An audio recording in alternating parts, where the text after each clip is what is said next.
Voilà, aujourd'hui, on va démarrer la conférence sur les résultats en recherche-développement. On est bien en avance. J'espère que les intervenantes sont là, mais je pense que oui. Donc, on va commencer par une présentation des derniers résultats du projet Proverbial, donc autour de la viande bovine bio et notamment à destination de la restauration collective. Donc là, on aura un trio de l'Institut L'Élevage, avec Aurélie Blachon qui est là, et ses collègues Marion Kenzel et Hélène Chambon qui sont en visio, qui n'ont pas pu faire le déplacement. Ensuite, on parlera donc de la valorisation des veaux laitiers en bio. Et donc, Germain Goujon, qui est éleveur en Mayenne, est venu jusqu'à nous pour vous parler de ce projet-là, dans le cadre du projet Valomal Bio. Et il sera accompagné par Anne Usureau de la CAB Pays de la Loire, qui, elle, est avec nous à distance.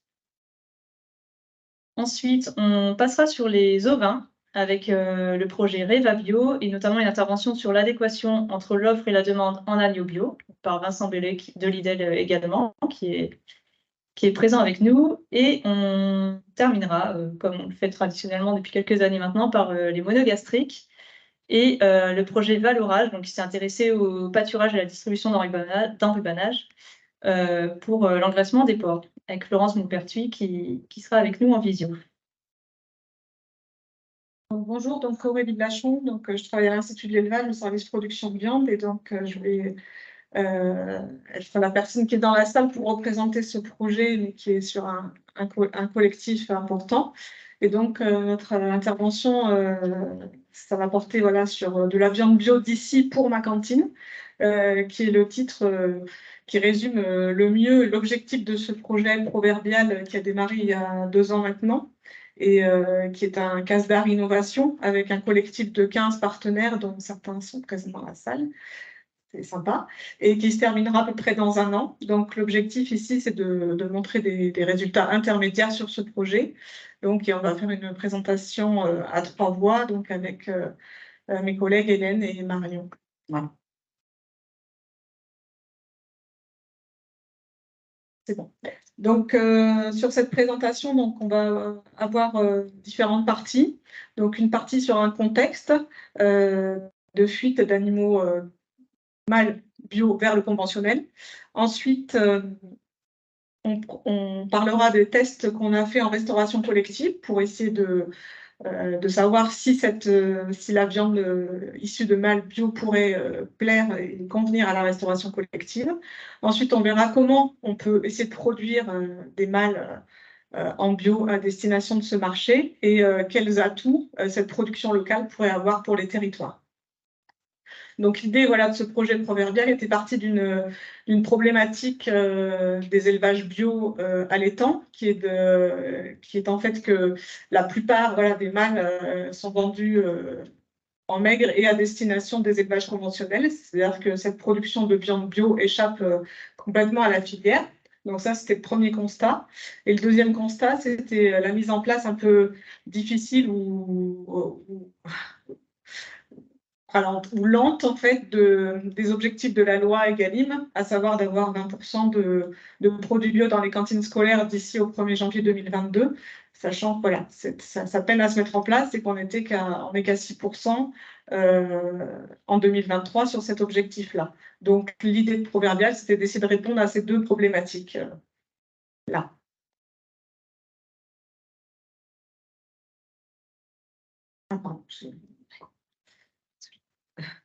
Donc, sur le contexte, en fait, ce qui est important de rappeler, c'est que près de 60% des mâles qui sont nés dans les troupeaux allaitants bio sont vendus en maigre et à destination du conventionnel.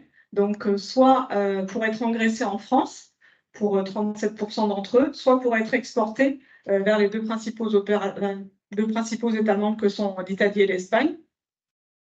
Donc, en nombre d'animaux, donc ça représente 58% d'animaux de mâles nés qui échappent à la filière bio. Et en nombre d'éleveurs, c'est 2/3 des éleveurs allaitants bio qui vendent plus de 90% de leurs mâles en vif et donc hors du circuit biologique. Parmi les éleveurs quand même qui engraissent une partie de leurs mâles, ce qu'on va trouver principalement, ce sont quelques bœufs castrés pour 12% des animaux, des veaux mâles nés. Donc ces bœufs sont d'âge varié entre 2 et 4 ans, avec une tendance au rajeunissement de ces animaux-là, et donc une production qui a augmenté en volume sur les 10 dernières années, puisque cette part de mâles castrés, de bœufs, a progressé, de production de bœufs a progressé significativement sur les dernières années. Ensuite, ce qu'on va trouver, c'est quelques jeunes mâles non castrés, l'équivalent des jeunes bovins des filières conventionnelles, mais qui ne représentent que 6% des volumes. Et après, on va trouver essentiellement des veaux et des très jeunes bovins pour 21%, qui est un peu la production phare des élevages allaitants bio, avec des animaux qui peuvent être soit légers, soit un peu plus lourds quand ils ont plutôt entre 7 et 10 mois. Et pareil, des volumes qui augmentent significativement et des débouchés qui sont dans des filières bio, mais aussi pour des veaux un peu plus, pour les plus âgés, souvent commercialisés en circuit court et en vente, notamment en vente directe. Donc avec ce produit très jeune bovin qui a su trouver voilà, une clientèle auprès des consommateurs acheteurs de vente directe et qui plaît puisque ce sont des débouchés qui se maintiennent dans le temps. Donc, ce qu'on voit, c'est que malgré l'augmentation du cheptel bio, puisque le nombre de vaches a doublé en bio en 10 ans, on a quand même encore peu d'engraissement sur les mâles et avec des difficultés à la fois techniques et aussi économiques pour trouver des débouchés quand ces animaux-là sont engraissés. Donc, sur la deuxième partie, c'est Marion qui va prendre le relais sur le volet restauration collective et dégustation. Merci Aurélie. Ça fait une bonne transition. Donc moi, je vais vous présenter le résultat des tests qui sont réalisés dans le projet Proverbial, des tests de dégustation de viande directement en restauration collective. Et je représente pour ça donc, l'équipe chargée de cette mission qui en ce moment même est à Lyon justement en train de réaliser le dernier test. Donc la dégustation de viande en restauration collective, on est passé directement à cette étape, comme vous l'a expliqué Aurélie, pour le projet Proverbial, puisqu'on a ciblé la restauration collective comme débouché pour la production de nos animaux en bio. Alors pourquoi? Par opportunisme, entre guillemets, par rapport à la loi Egalim, hein, qui est une réglementation qui doit s'appliquer depuis le 1er janvier 2022 et qui monte à 20% de bio, de produits bio en masse dans les cantines en restauration collective. Donc au départ, la loi Egalim, c'est cantine scolaire, est venue renforcer cette obligation réglementaire récemment la loi climat et résilience qui pousse donc les produits bio et locaux et comment dire et de signes de qualité à 20% également, mais sur l'ensemble de la restauration collective, y compris restauration collective d'État et administratif et restaurants d'entreprise. Donc voilà pourquoi on teste ces produits-là. Tout le monde dit on veut de la viande bio dans les cantines. Donc j'ai repris là une affiche qui fait un peu propagande. Sauf que force est de constater qu'aujourd'hui on n'y est pas. Et donc le projet pour pouvoir valider l'intérêt de notre viande s'est intéressé directement à tester auprès des consommateurs la qualité organoleptique de cette viande et puis toute la sensibilité extrinsèque des consommateurs voilà, vis-à-vis donc d'une viande bio avec tous les arguments positifs que ça peut intégrer. Et puis, un autre aspect également de ces tests, c'est comment gérer l'équilibre matière d'une carcasse, hein. Dans une carcasse, il y a des morceaux, il y a différents morceaux valorisés différemment.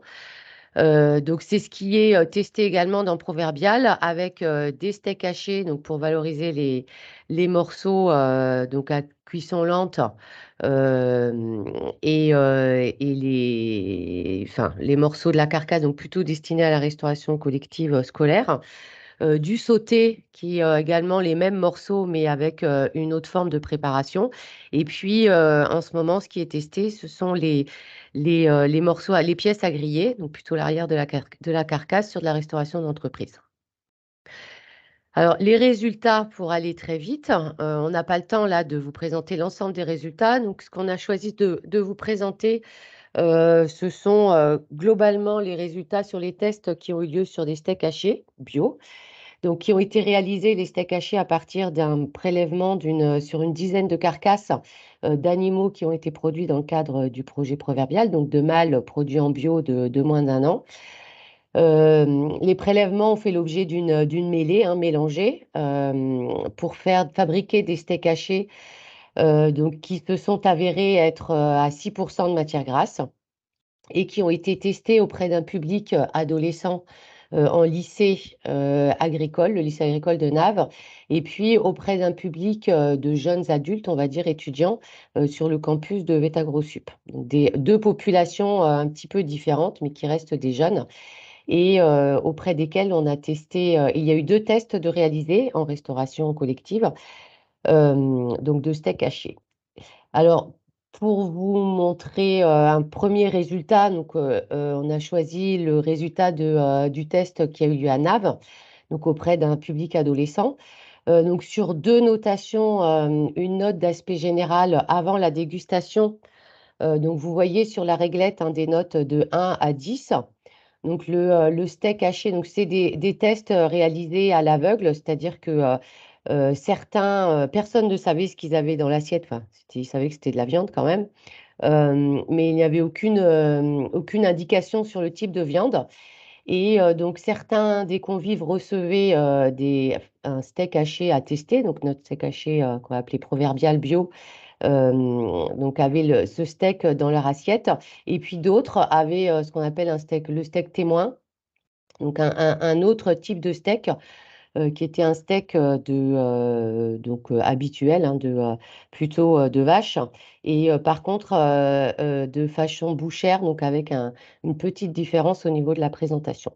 Voilà, donc note d'aspect général dans l'assiette avant dégustation, notre steak est un peu moins bien noté que le témoin, avec une note de 6 suisse par rapport à un témoin qui est noté à 7,4, mais bon, une note quand même au-dessus de la moyenne.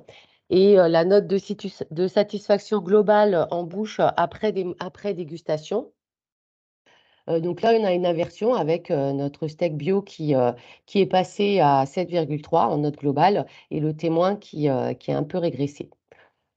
Voilà, le autre résultat intéressant au niveau de la notation des pertes. On peut appuyer sur le diaporama. Voilà, qui est aussi un autre aspect, qui est travaillé dans la restauration collective, le gaspillage. Donc là, on a pesé les restes, et globalement sur les restes de steak haché sur 200 convives qui ont reçu le steak haché Proverbial, les restes ont représenté moins de 3%, ce qui est très faible sur un plat de viande, et donc ce qui représente peu de gaspillage, et ce qui est un aspect intéressant et qu'on a voulu mesurer. Donc voilà pour le résultat de ces tests. Autres facteurs qui ont été relevés lors de ces tests, donc c'est les facteurs de sensibilité du public face à d'autres arguments. Voilà, donc les jeunes ont été interrogés sur leur sensibilité, d'une part au bio, et ensuite leur sensibilité aux produits bio dans leur cantine. Donc sur les jeunes du lycée de Naves, donc un public ado, il s'avère qu'ils sont peu sensibles à l'origine, enfin au logo bio, on va dire, peu de sensibilité aux produits bio. Et quand on leur demande quelle serait l'ordre de leur priorité sur ces produits, ils répondent en premier lieu les légumes. Et puis ensuite, c'est assez diffus entre le pain et les produits d'origine animale, on va dire laitiers et viande. Sur le public étudiant, du campus de VetaGroSup. Donc là, on voit une sensibilité au bio qui est plus avérée à plus de 2 tiers, hein, 70% des jeunes se disent être sensibles à l'origine bio des produits. Là encore, on voit arriver en premier lieu tout ce qui est fruits et légumes, mais la viande arrive en troisième position avec plus de 50% des jeunes qui veulent de la viande bio également à la cantine. Voilà, sur les autres facteurs de sensibilité qui sont ressortis de l'enquête, vous avez là de présenter donc conjointement, hein, les résultats du lycée qui sont en vert et puis d'un public jeune adulte qui sont en gris. Donc on voit arriver en pole position l'origine locale et connue, tous les facteurs de traçabilité, voire de réassurance alimentaire. Donc le local très plébiscité, je vais y arriver. Ensuite, en deuxième lieu, arrive le bien-être animal, des notions de réassurance sur le bien-être. Donc ça, c'est plus présent, un peu plus présent chez les ados que chez les jeunes, les adultes. Et puis arrive en troisième position l'aspect, on va dire, éthique, rémunération des producteurs, donc avec une importance, hein, à plus de 50%, de pouvoir consommer des produits qui prennent soin des producteurs et qui les rémunèrent correctement. Alors, je vais vous présenter les résultats d'un troisième test qui a été fait sur du sauté cette fois-ci, donc avec une recette qui a été comment dire, encadrée ou permise avec une animation faite par Restocco, donc dans un lycée la professionnelle de la ville de Dijon. Donc, on a changé comment dire, de géographie sociale, on va dire comme ça, puisque là, on est sur une ville moyenne et dans un public lycée, mais lycée professionnel, puisque les deux autres lycées, hein, ont resté dans le milieu agricole. Voilà, donc un public encore adolescent, de 15 à 20 ans, un peu plus âgé. Et puis, donc ce test était intéressant puisque c'était dans le cadre d'une animation donc de Restocco et on a eu l'occasion de discuter avec les premiers utilisateurs, hein, de la viande en restauration collective que sont les cuisiniers. Donc voilà, alors le sauté, il a été préparé avec des animaux donc produits la deuxième année. Des prélèvements qui ont eu lieu là sur une vingtaine d'animaux en mixant des races, des contextes d'élevage différents et puis des élevages différents. Donc des morceaux de viande qui ont été mélangés pour faire, c'est plus une mêlée hachée, hein, là les morceaux sont intacts, mais il y avait plusieurs morceaux dans les assiettes et dans le plat de sauté. Et donc cette recette a été dégustée par un peu plus de 200 convives, avec un protocole un peu différent des steaks hachés, puisque là, il n'y avait pas de témoins et que les convives ont été interrogés par rapport à du sauté qu'ils avaient l'habitude de consommer. Voilà, petite précision importante euh, pour les cuisiniers, c'est que cette viande qui est jeune a permis d'être préparée, donc à cuisson lente, hein, a été préparée avec une cuisson de 3 heures, ce qui permet d'être préparée le jour même pour être consommée le midi, donc ce qui est un gros avantage pour les cuisiniers. Voilà, les résultats du test, donc vous l'avez là sur la petite réglette, donc c'est toujours la même. Des notes entre 1 et 10. Comment avez-vous trouvé cette viande, donc d'aspect général avant dégustation et note de satisfaction en bouche après dégustation. Donc on est là sur une note, vous voyez, toujours un peu mieux après. Donc c'est vrai que l'aspect est toujours moins bien noté que ensuite les qualités en bouche, avec une note donc, qui est pareille, hein, largement au-dessus de la moyenne, entre 7 avant et un peu plus de 7 après dégustation. Voilà, et ensuite voilà, quelques autres résultats. Donc là, il y avait une question de est-ce que vous seriez prêt à reconsommer ce sauté? Donc là, très favorablement, comment dire, les convives qui ont dégusté ont répondu oui à 83%, et avec une note globale de satisfaction, voilà, proche une note sur 5 là de 4,1. Alors, il y avait des restes de sauté. Donc, on a profité du salon Tech Bio pour faire une petite animation en refaisant cette recette de sauté mexicaine. Enfin, recette mexicaine, pardon, de sauté de viande bovine. Et donc là, la dégustation a eu lieu de façon un petit peu différente, hein, vous le voyez sur la diapo. On présentait les morceaux de viande avec des pics et puis on demandait, c'est lors du salon, hein, aux chalands, on va dire, de nous faire un retour sur leur appréciation. Et c'est ce que vous voyez sur le poster fait de façon un petit peu artisanale, mais bon.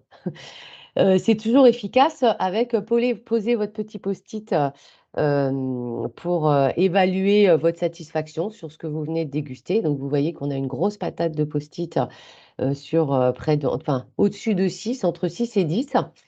Et puis, on s'est permis de poser une deuxième question, parce que vous l'avez vu, hein, c'est des animaux bon, qui sont entre 8 mois. Alors, c'était même si entre 8 mois et 12 mois, donc une viande ben, qui n'est pas claire, qui est un peu colorée, qui est entre du rose et du rouge.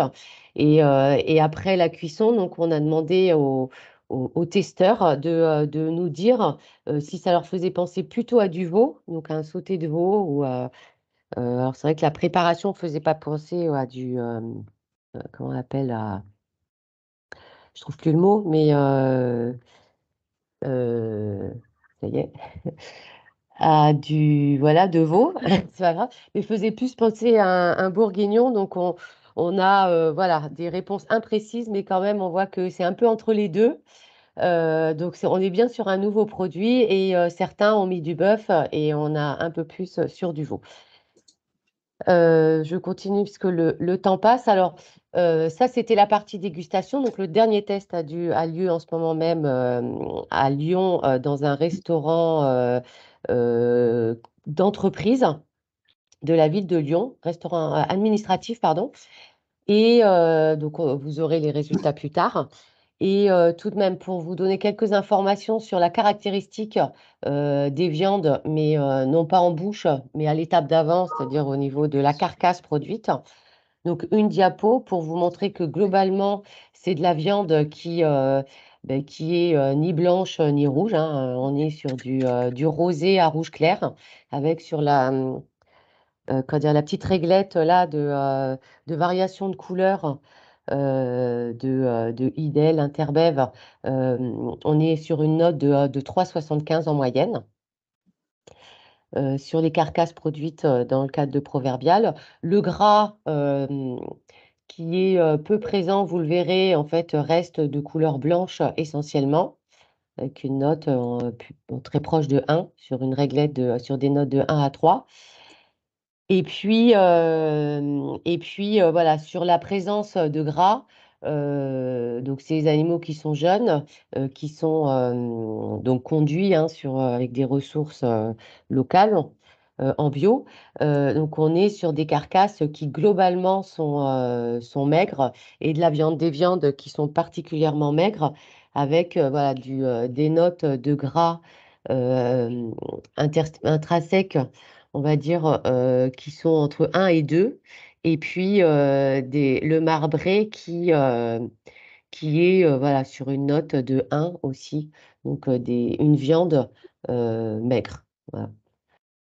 Ce qui peut être donc visuellement, donc ce qui est ressorti dans les tests, ce qui peut apparaître aussi sur ce qui peut être tourné comme argument positif hein, sur le plan de la nutrition, puisque on a une viande qui apporte beaucoup de protéines et pas beaucoup de gras. Et ensuite, donc c'est vrai que là je vous ai pas présenté les poids carcasses, mais on est sur des variations des carcasses qui vont entre 150 kilos pour les plus maigres produits dans les Pyrénées jusqu'à près de plus de 200 kilos pour les mieux conformés. Donc, des carcasses qui sont petites et qui peuvent répondre, qui répondent même assez bien sur les pièces à griller à la demande de restauration collective de réduire la taille des pièces. Donc, voilà sur la partie viande. J'en ai terminé dans ma présentation.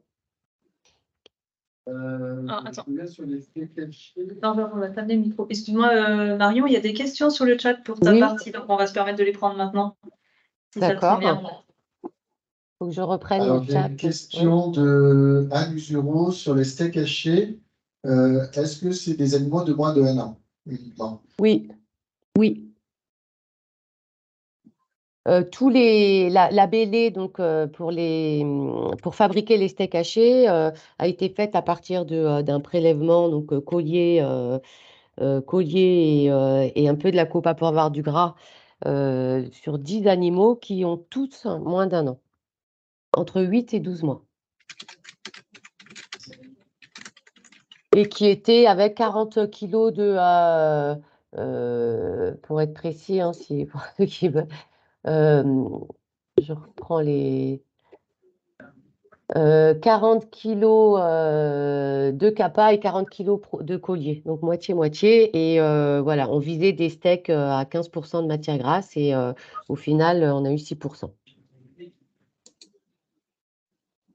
Donc la comparaison, la comparaison elle est avec de la viande de vache plus grasse.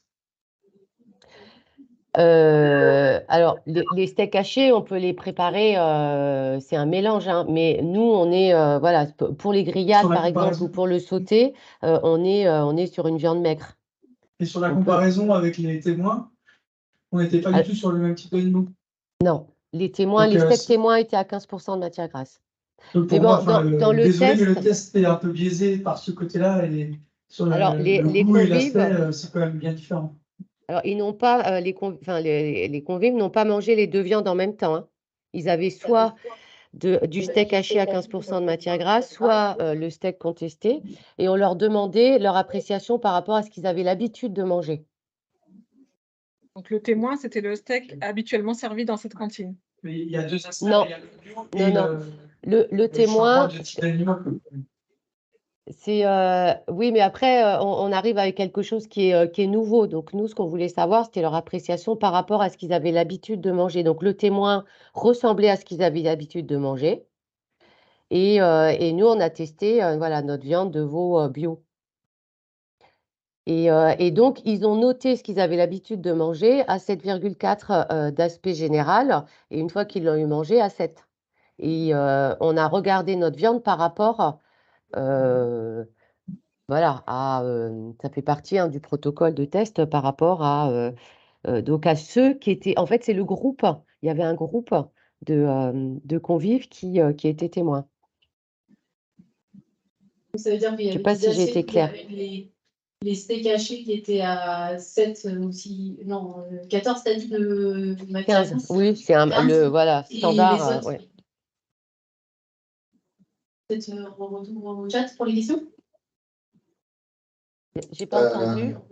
J'ai une autre question de Anne Usuro également. Est-ce qu'il existe des comparaisons avec le conventionnel de manière générale?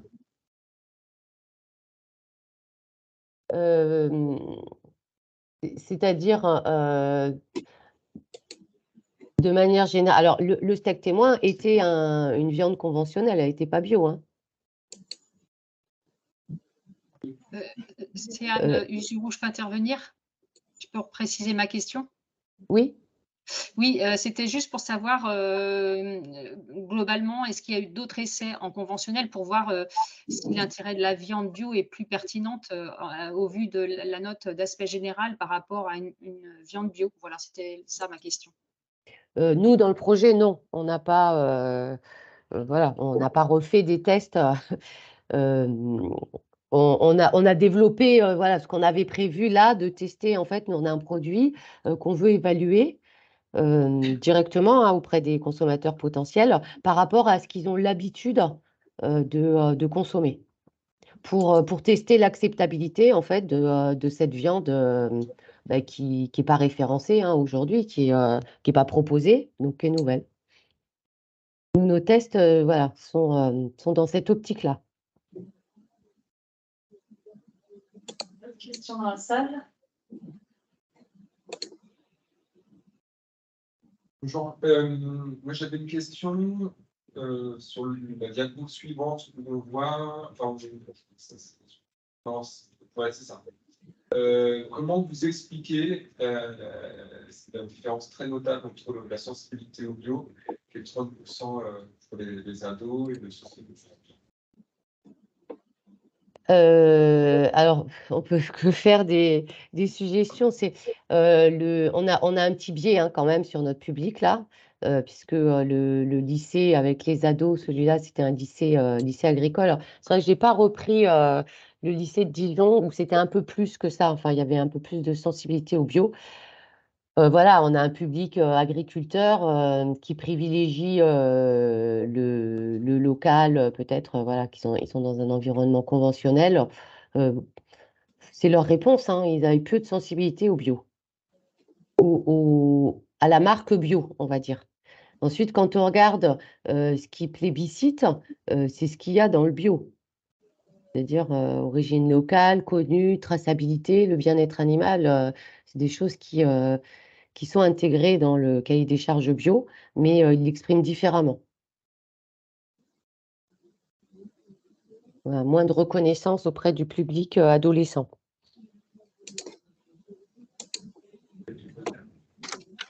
Oui. Juste pour compléter un petit peu, en fait, il s'avère que les élèves ingénieurs agricoles de l'enseignement supérieur, il y a une très très forte demande de leur part sur l'agriculture biologique. Je disais que dans les élèves ingénieurs en agriculture, il y a une très forte demande sur l'agriculture biologique. Donc, de par leur ouverture et puis les possibilités pour eux de s'informer, en général, ils sont très sensibles à la question environnementale et à l'agriculture biologique. Donc, c'est ce qui était avec AgroSup, mais ça se retrouve dans d'autres écoles. Et par contre, en lycée agricole, par exemple, les enseignants, quand ils parlent du bio en bac pro, eh ben, ils ne seront pas bien accueillis. Donc, il y a une différence de public qui est forte. Oui, mais après, ma question portait sur la façon dont vous arrivez à l'expliquer. L'explication, c'est peut-être un niveau social et une ouverture, en fait. C'est-à-dire que les élèves ingénieurs ont accès à pas mal d'informations un peu partout, alors que les autres, eh ben, dans leur milieu, c'est des fois, dans la bio, c'est n'importe quoi. Et voilà. Et bon, par contre, plus... Faut pas y voir. C'est pas une question. C'est pas une question d'âge, il faut pas regarder les ados par rapport aux jeunes, c'est plus comme tu le dis, une question d'éducation, de perception du bio. Dans le milieu agricole, c'est pas pro, le bio moins bien perçu que dans les écoles d'ingénieurs. On a un peu les extrêmes peut-être dans le lycée. Oui, bonjour Marion. Est-ce que vous pourriez repréciser s'il y avait une ou plusieurs races dans les steaks hachés de TJB Bio et lesquelles? Et est-ce que effectivement on peut imaginer, voire espérer des résultats différents avec des races qui, on le sait bien, peut-être déposeraient un petit peu plus de persillés un peu plus tôt? Alors, on avait essentiellement, alors il y avait, c'était issu de trois élevages hein, pour la mêlée bio. Donc, il y a eu, pour des questions de pratique, hein, beaucoup les stations.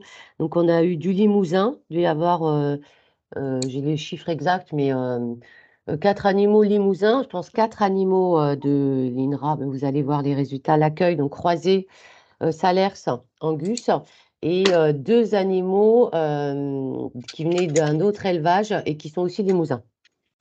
Voilà. On a eu plus de diversité dans les prélèvements qui ont eu lieu l'année suivante pour le sauté, où on avait aussi de la Gascogne en plus. Donc, où là, on a, bon, comme c'était des morceaux hein, aussi, on a vraiment mixé sur des quarts entre race rustique, race conformée, race croisée. Dernière intervention, il y a Nathalie Masbous qui avait fait une dernière intervention de salle et une en visio. Merci. C'était juste pour compléter ce qu'a dit Marion. En fait, les croisés salaires Angus, c'était d'apporter de la précocité avec l'Angus, précocité de déco par rapport au Limousin.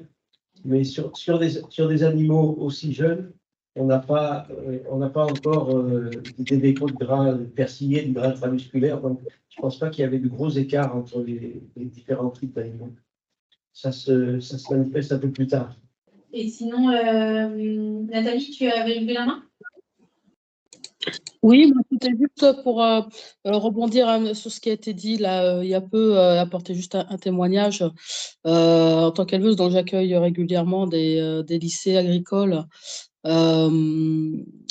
sur ma ferme. Et en termes de public, je m'aperçois que sur les sensibilités, il est beaucoup plus facile de parler agriculture biologique avec des jeunes à partir du BTS. Avant, c'est plus compliqué. L'impression que j'ai, c'est que le public est plus encore dans son carcan familial, avec tout un tas tout un cadre culturel qui pèse beaucoup. Et voilà. Après, à partir du BTS, ça commence un peu à s'ouvrir. Et voilà. Donc, c'est possible que ça se retrouve aussi là dans cette étude.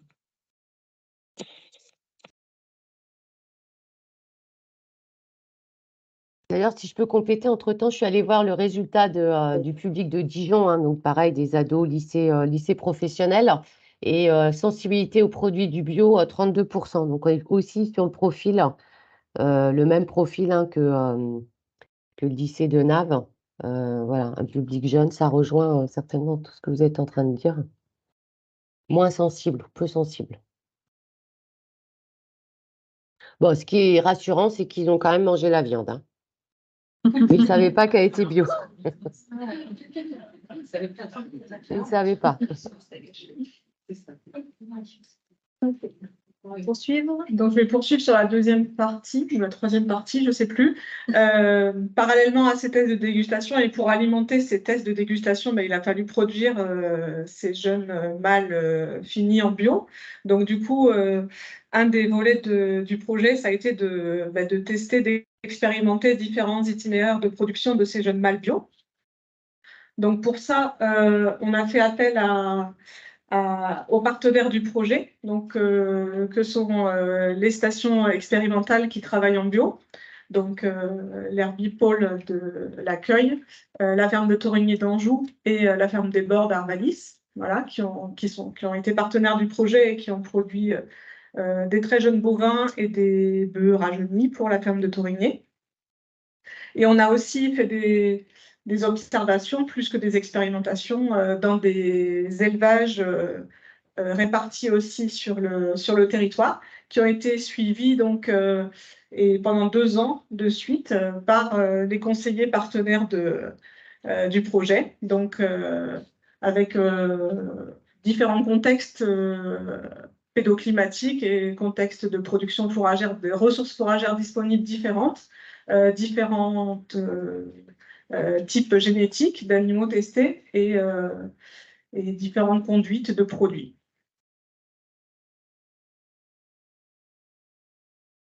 Voilà, en partant de la plaine et jusqu'en haute montagne, avec des contextes voilà, fourragers ou très herbagés. Donc l'idée de cette partie-là, c'était vraiment de référencer des itinéraires de production, des conduites, en passant par des suivis, bien sûr, de la conduite de ces animaux, de la naissance jusqu'à l'abattage, en ayant une attention particulière sur l'alimentation de ces animaux, donc bilan alimentaire, en ayant un suivi des performances de croissance, des données d'abattage et donc des données sur la viande également. Donc pour ça, on a testé, l'idée c'était d'avoir une gamme de produits, qu'est-ce qu'on peut faire avec tous ces mâles bio, donc de tester différents types de produits commerciaux. Donc ça a été le cas avec des animaux des plus légers aux plus lourds. Donc on a testé sur des itinéraires de production de veaux légers, plutôt sous la mer, après de veaux plus lourds, entre 6 et 8 mois, et après de veaux qu'on appelle voilà, très jeunes bovins, entre 8 et 12 mois, donc ceux qui ont notamment servi pour le sauter. Et puis après, 2 itinéraires sur des jeunes bœufs et des bœufs plus traditionnels avec la ferme de Torigny. On a donc testé aussi sur différents types génétiques et types raciaux, donc des races rustiques avec voilà, de l'Aubrac, de la Gascogne des Pyrénées, des races plus spécialisées ou conformées avec de la Limousine, de la Charolaise aussi, et aussi du croisement pour essayer de gagner justement en précocité, comme l'a précisé Bernard Sepchat. Et ça, donc, dans différents contextes, pour qu'on ait des itinéraires qui soient vraiment adaptés aux ressources fourragères disponibles sur chaque territoire. Donc, voilà, contexte agroclimatique avec des ressources différentes, en zone de montagne, en zone plutôt herbagère, de moyenne montagne, en zone plutôt fourragère, et dans un contexte plus de polyculture élevage, en zone plutôt séchante, avec des ressources plus aléatoires, on va dire, et plus sensibles à la sécheresse.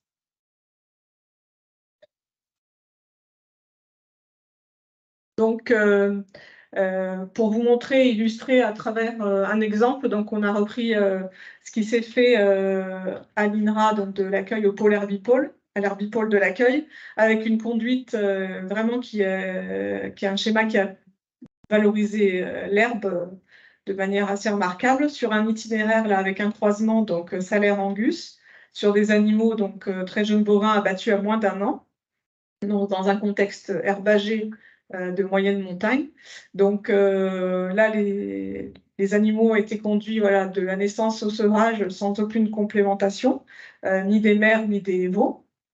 Donc avec une conduite à base d'herbe, d'enrubanage de très bonne qualité, de foin, sans complémentation, et ensuite suivi d'une phase d'engraissement de 2 à 3 mois, avec là également de l'enrubanage de très bonne qualité et un apport de céréales en complément de poids triticale à hauteur de 30%, ce qui fait que sur l'ensemble de l'itinéraire, on est arrivé à un peu moins de 300 kg de concentré pour le couple mère-veau.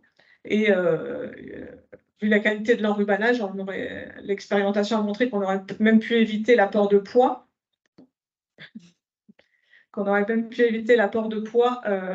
Dans cette expérimentation. Mais pour respecter un protocole équivalent entre les différentes stations, on avait conservé le même mode de production, le même itinéraire.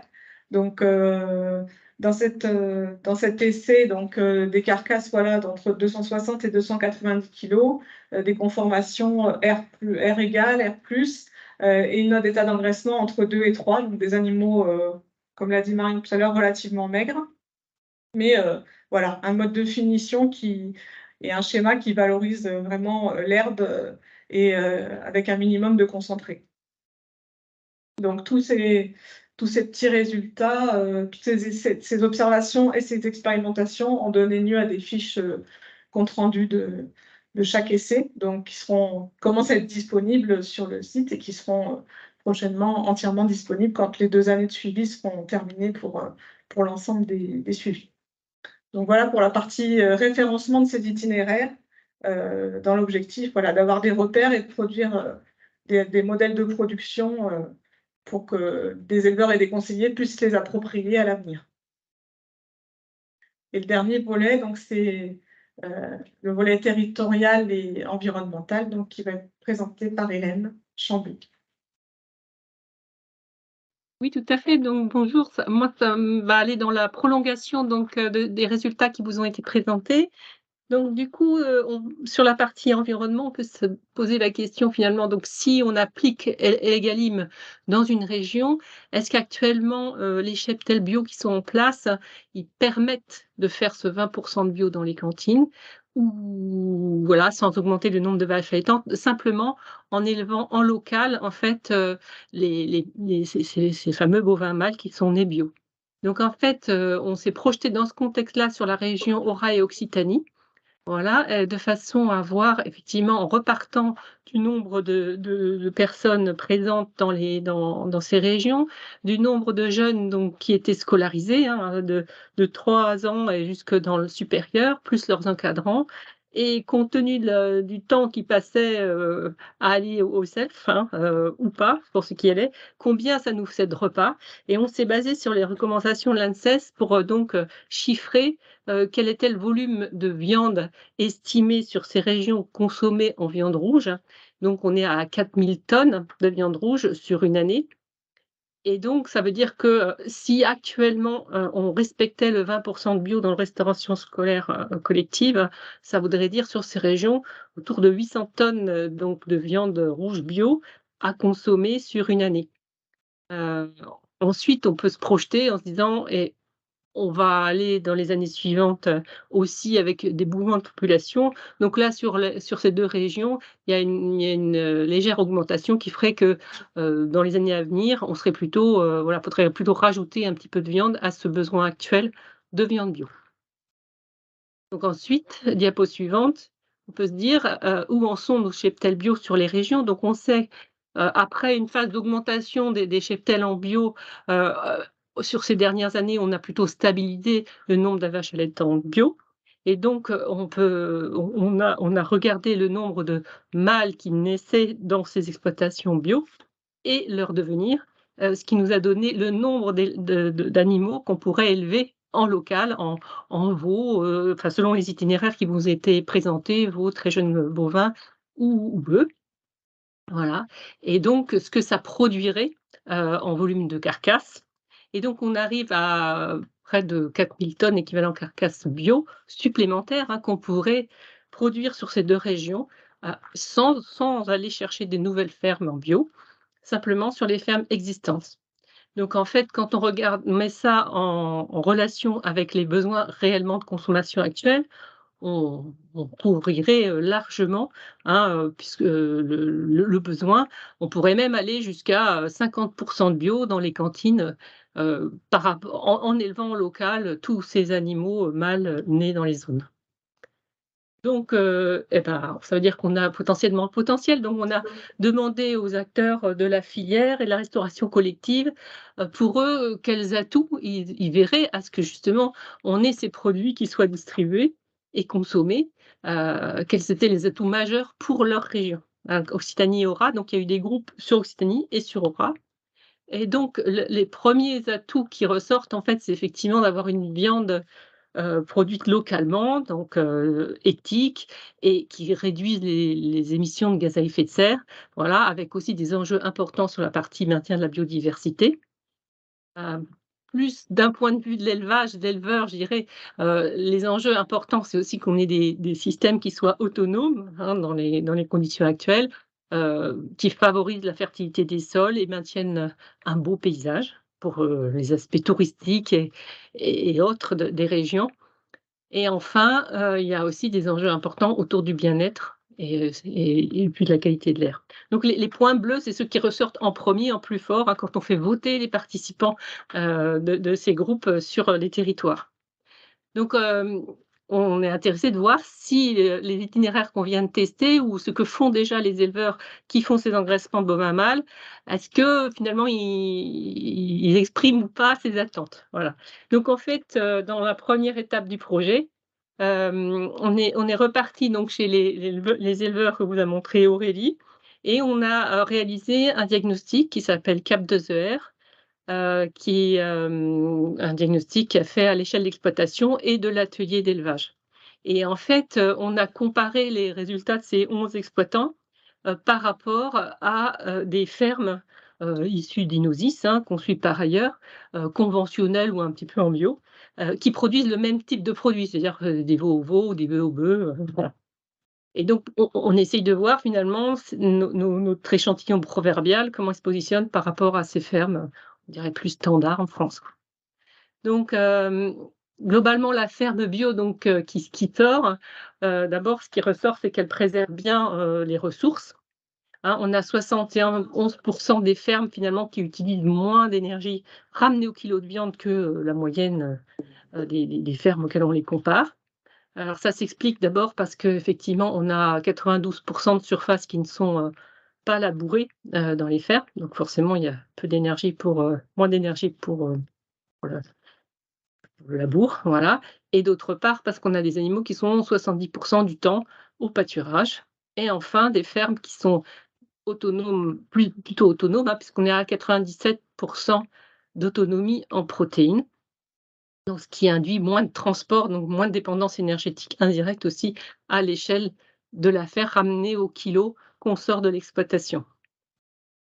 Par ailleurs, donc, quand on regarde le fait d'être moins dépendant au niveau de l'énergie, ça favorise aussi la qualité de l'air. Alors la qualité de l'air, dans les gaz d'échappement donc des tracteurs, forcément c'est générateur de pollution et notamment de particules fines.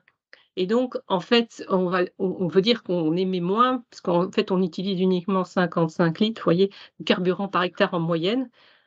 Sur des hectares en grande culture, on est plutôt dans les eaux on est au niveau du double, hein, voilà. Après, sur la qualité de l'air, il y a aussi les questions d'émissions d'ammoniac, hein, qui est un précurseur de particules. Et donc là, ramené à l'hectare, on est autour de 10 kg d'ammoniac émis par hectare. Ce qui reste modeste et ce qui est directement lié au chargement qu'on a en ferme bio, hein, qui sont forcément plutôt en dessous de 1 ou jusqu'à 1 UGB à l'hectare, voilà. Et aussi, donc c'est les émissions par rapport au lisier et au fumier, et aussi au fait que du coup on n'utilise pas d'engrais minéral. Donc là aussi, quand on répand de l'engrais minéral, il y a une petite part qui part sous forme d'ammoniac dans l'atmosphère. Donc en fait, au lieu de ça, on utilise les légumineuses. On a 72% de terres qui ont des légumineuses et donc l'azote rentre comme ça.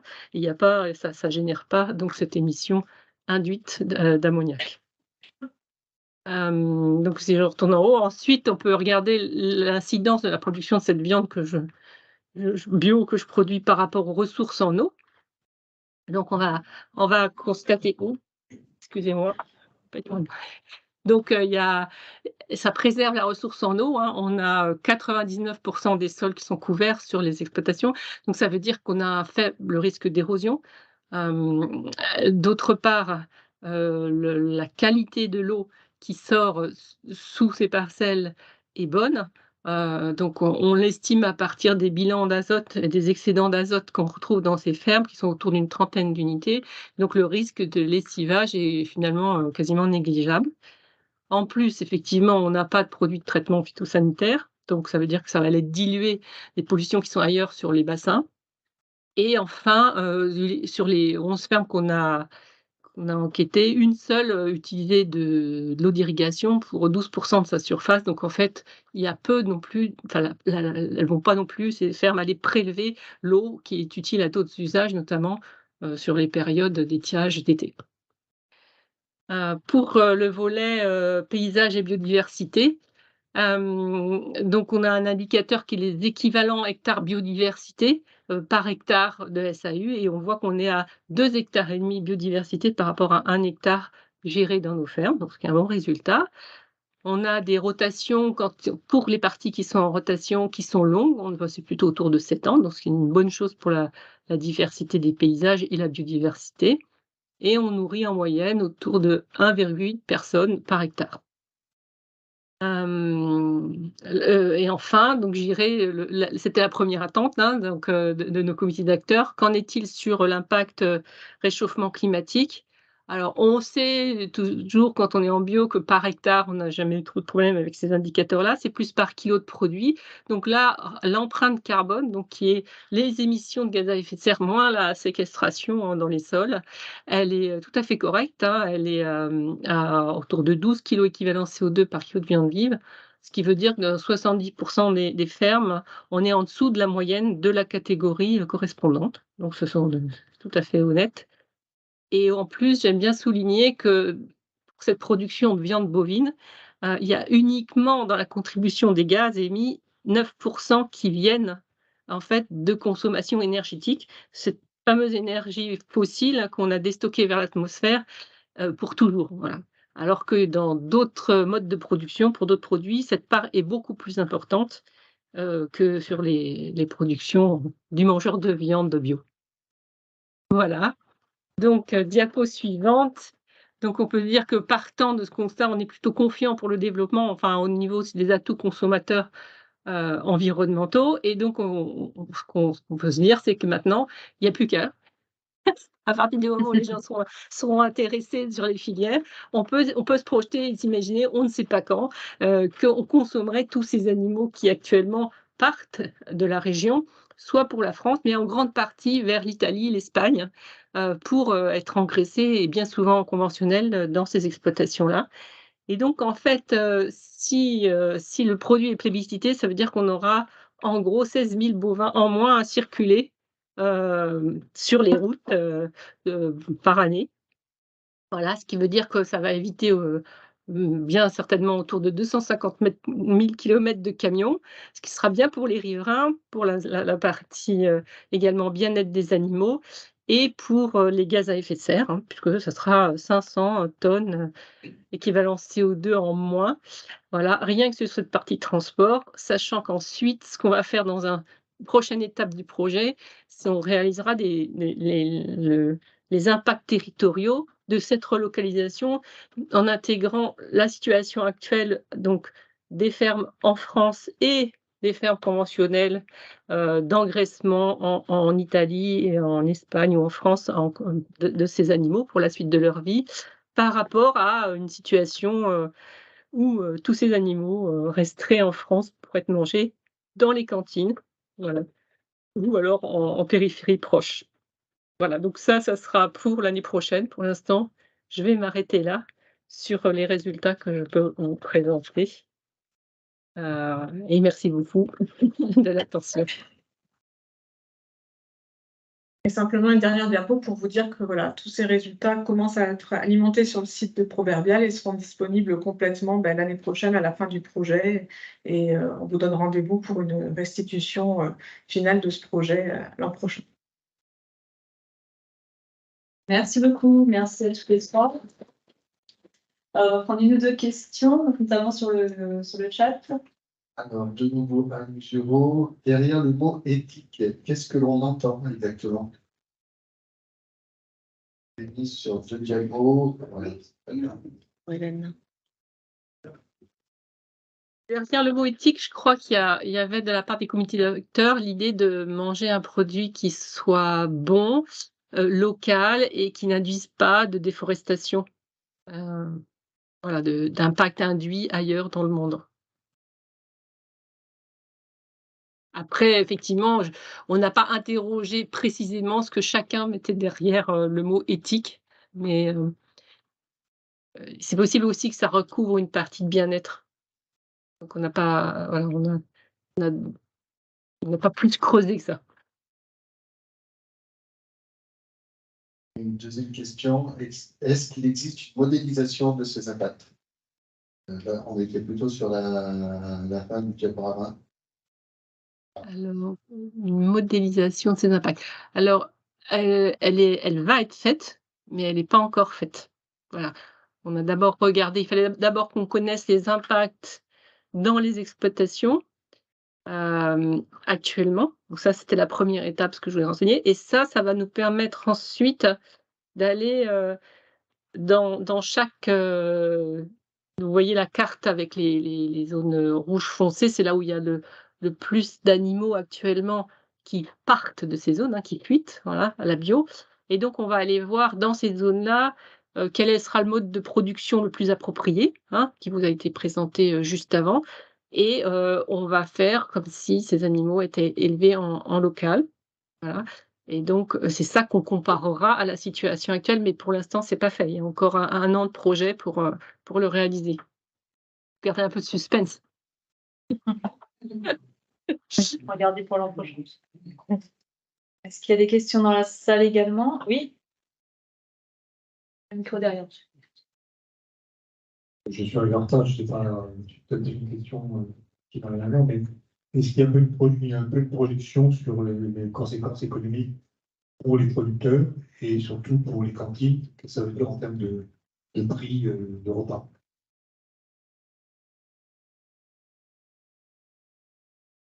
Sur le prix du repas, je ne saurais pas trop répondre pour l'instant. En tout cas, nous, dans les référencements d'itinéraires de production qu'on est en train de faire, on intègre aussi un volet économique et on va regarder le coût de production de ces animaux et donc le prix de revient pour les éleveurs qui permettrait de négocier un prix d'achat pour les cantines, quoi. ce volet économique, ça fait partie aussi de la dernière phase de travail qui nous reste à faire.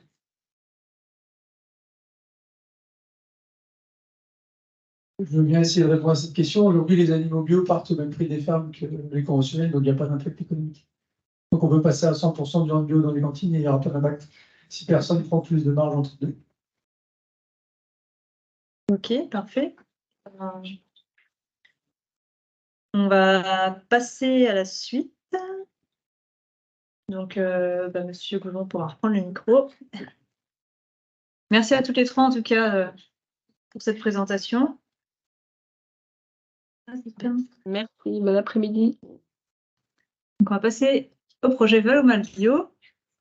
Donc, avec Germain Goujon qui est dans la salle et Anne Usuro qui est avec nous à distance.